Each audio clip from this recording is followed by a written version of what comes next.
ओम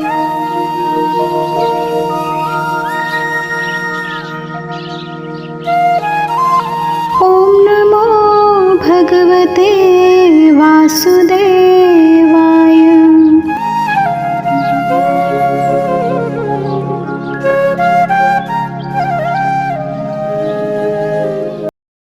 अध्याय 1 अर्जुन विषाद योग। श्लोक 46।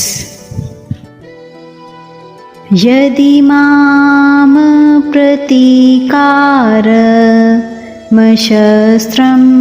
शस्त्रपाणयः धार्तराष्ट्रारणे हन्यो स्तन्मे क्षेमतरं भवेत्। अर्जुन कहते हैं कि अगर मैं युद्ध से बिल्कुल हट जाऊंगा तो शायद ये दुर्योधन आदि भी युद्ध से हट जाएंगे, कारण कि हम कुछ चाहेंगे ही नहीं, लड़ेंगे भी नहीं, तो फिर ये लोग युद्ध करेंगे ही क्यों। लेकिन फिर भी जोश में भरे हुए तथा हाथों में शस्त्र धारण किए हुए ये धृतराष्ट्र के पक्षपाती लोग सदा के लिए हमारे रास्ते का कांटा निकल जाए, वैरी समाप्त हो जाए, ऐसा सोचकर सामना ना करने वाले तथा शस्त्र रहित मुझे मार भी दें तो उनका वह मारना मेरे लिए हितकारक ही होगा, कारण कि मैंने युद्ध में गुरुजनों को मारकर बड़ा भारी पाप करने का जो निश्चय किया था, उस निश्चय रूप पाप का प्रायश्चित हो जाएगा। उस पाप से मैं शुद्ध हो जाऊंगा। मतलब है कि मैं युद्ध नहीं करूंगा तो मैं भी पाप से बचूंगा और मेरे कुल का भी नाश नहीं होगा। जो मनुष्य अपने लिए जिस किसी विषय का वर्णन करता है उस विषय का उसके स्वयं पर असर पड़ता है। अर्जुन ने भी जब शोकग्रस्त होकर 28वें श्लोक से बोलना आरंभ किया तब वे उतने व्याकुल नहीं थे जितने वे अब हैं। पहले अर्जुन युद्ध से विरक्त नहीं हुए, पर शोकग्रस्त होकर बोलते बोलते अंत में वे युद्ध से विरक्त हो जाते हैं और बाण सहित धनुष का त्याग करके बैठ जाते हैं। भगवान ने ये सोचा कि अर्जुन के बोलने का वेग निकल जाए तो मैं बोलूं, यानी बोलने से अर्जुन का शोक बाहर आ जाए, भीतर में कोई शोक बाकी ना रहे, तभी मेरे वचनों का उस पर असर होगा। इसलिए भगवान बीच में कुछ नहीं बोले। अब तक अर्जुन ने अपने को धर्मात्मा मानकर युद्ध से हटने में जितनी दलीलें युक्तियां दी हैं, संसार में रचे बसे लोग अर्जुन की उन दलीलों को ही ठीक समझेंगे और आगे भगवान अर्जुन को जो बातें समझाएंगे उनको ठीक नहीं समझेंगे। इसका कारण ये है कि जो मनुष्य जिस स्थिति में हैं, उस स्थिति की, उस श्रेणी की बात को ही वे ठीक समझते हैं।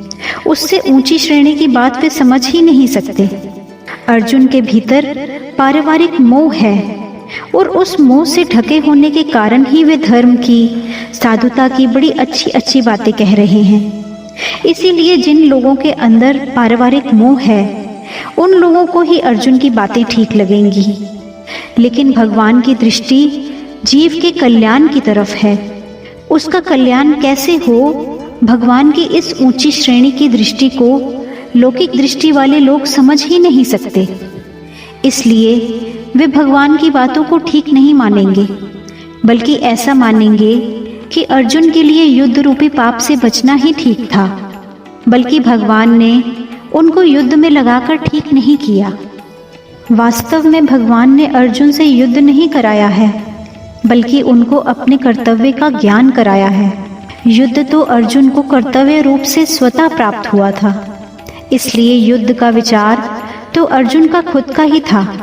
वे स्वयं ही युद्ध में प्रवृत्त हुए थे, तभी वे भगवान को निमंत्रण देकर आए थे। लेकिन उस विचार को अपनी बुद्धि से अनिष्टकारक समझकर वे युद्ध से विमुख हो रहे थे, यानी अपने कर्तव्य के पालन से हट रहे थे। इस पर भगवान ने कहा कि यह जो तू युद्ध नहीं करना चाहता, ये तेरा मोह है।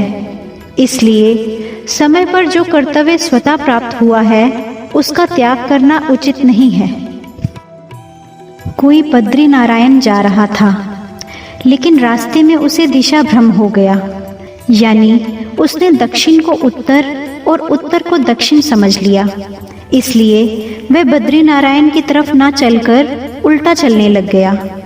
सामने से उसको एक आदमी मिल गया। उस आदमी ने पूछा कि भाई कहाँ जा रहे हो? वह बोला बद्रीनारायण। वह आदमी बोला कि भाई बद्रीनारायण इधर नहीं है, उधर है, आप तो उल्टे जा रहे हैं। अतः वह आदमी उसको बद्रीनारायण भेजने वाला नहीं है, लेकिन उसको दिशा का ज्ञान कराकर ठीक रास्ता बताने वाला है। ऐसे ही भगवान ने अर्जुन को अपने कर्तव्य का ज्ञान कराया है, युद्ध नहीं कराया है। स्वजनों को देखने से अर्जुन के मन में ये बात आई थी कि मैं युद्ध नहीं करूँगा, ना योत्स्ये, ऐसा दूसरे अध्याय के 9वें श्लोक में आया है।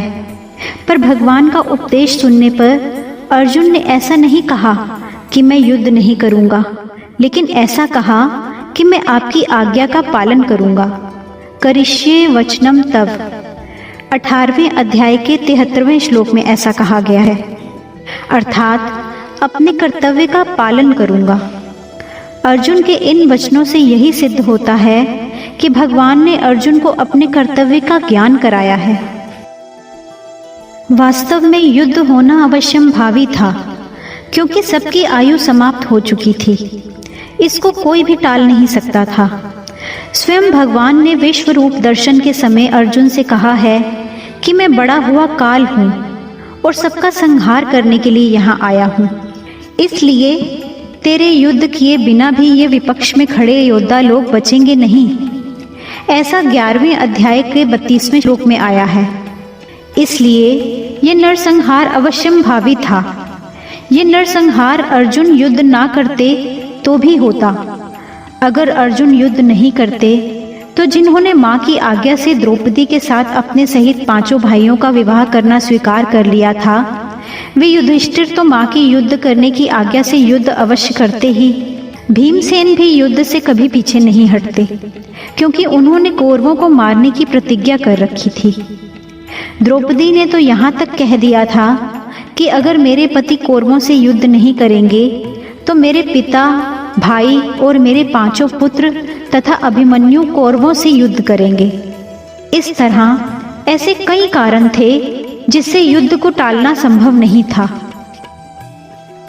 होनी को रोकना मनुष्य के हाथ की बात नहीं है, लेकिन अपने कर्तव्य का पालन करके मनुष्य अपना उद्धार कर सकता है और कर्तव्य से हटकर अपना पतन कर सकता है।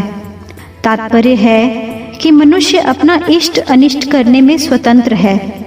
इसलिए भगवान ने अर्जुन को कर्तव्य का ज्ञान कराकर मनुष्य मात्र को उपदेश दिया है कि उसे शास्त्र की आज्ञा के अनुसार अपने कर्तव्य के पालन में तत्पर रहना चाहिए, उससे कभी हटना नहीं चाहिए।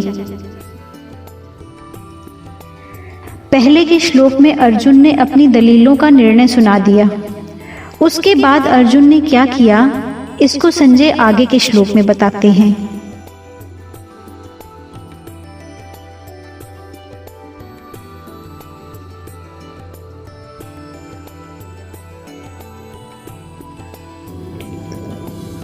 अपने बच्चों को अच्छे संस्कार दें और उनको एक अच्छा इंसान बनने में हेल्प करें। एक अच्छा जीवन जीने में भगवत गीता हमारा मार्गदर्शन करती है। अगर आपको अच्छा लगे तो इस चैनल को सब्सक्राइब करें और बेल आइकॉन पे प्रेस करें। अपने बच्चों और जानने वालों के साथ इसे शेयर करें।